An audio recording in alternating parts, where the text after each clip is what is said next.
شار سوارەی ئیلخانی زادە 1963 خوێندنەوەی خۆگر بەدری.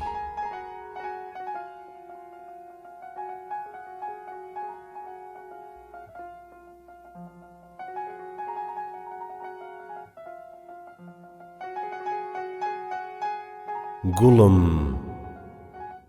دڵم پڕە لە دەرد و کوڵ، دەڵێم بڕۆم لە شارەکەت،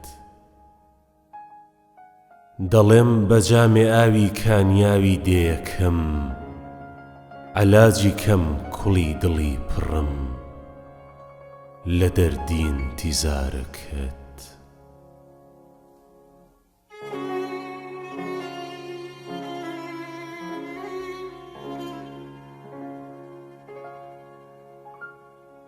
وەڕەس بوو گیانی من لە شار و هاڕەهاڕی ئەو، لە ڕۆژی چڵکنی نەخۆش و تاو یاوی شەو، دەڵێم بڕۆم لە شارەکەت، لە شاری چاو لەبەر چرای نیۆن شەوارەکەت. بڕۆمە دێ کە مانگە شەو بزێتە ناو بزەم، چلۆن بژیم لە شارەکەت کە پڕ بەدڵ دژی گزەم.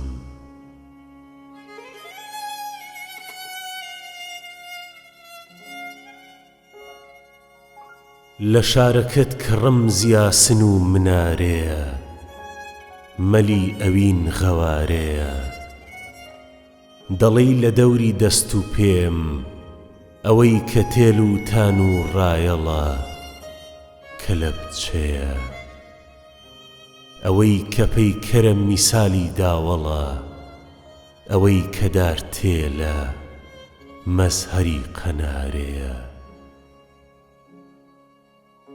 لە شارەکەت کەمەندی دوو کەڵە کە دێتە دەر لە ماڵی دەوڵەمەند، و تیشتی بێگوناهی خۆرە تاوە خاتە بند.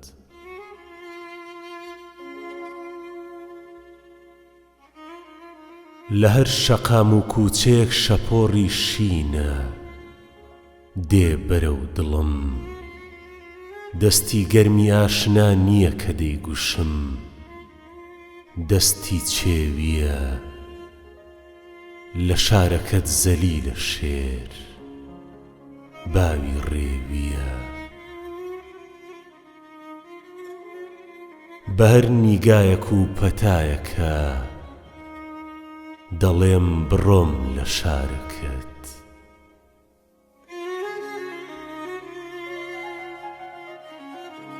گوڵم هەرێمی زۆنگ و زەل چلۆن دەبێتە جاڕە گوڵ، لە شاری تۆ لە بانی عەرشە قۆندەرەی دڕاو، شارەکەت ئاسکە جوانەکەم تەسکە بۆ ئەوین و بۆ خەفەت هەراو. کێ لە شاری تۆ، کێ لە شاری تۆ، لە شاری قاتڵی هەژار گوێ دەداتە ئایەتی پەڕاوی دڵ. منێ کە گۆچی تاوی بەردەوارەکەی عەشیرەتم، بەدارە تەرمی کووچە تەنگەکانی شارەکەت ڕانەهاتووە لەشم. بناری پڕبەهاری دێ ڕەنگی سوور و شین، ئەدا لە شیعر و عاتیفەی گەشم.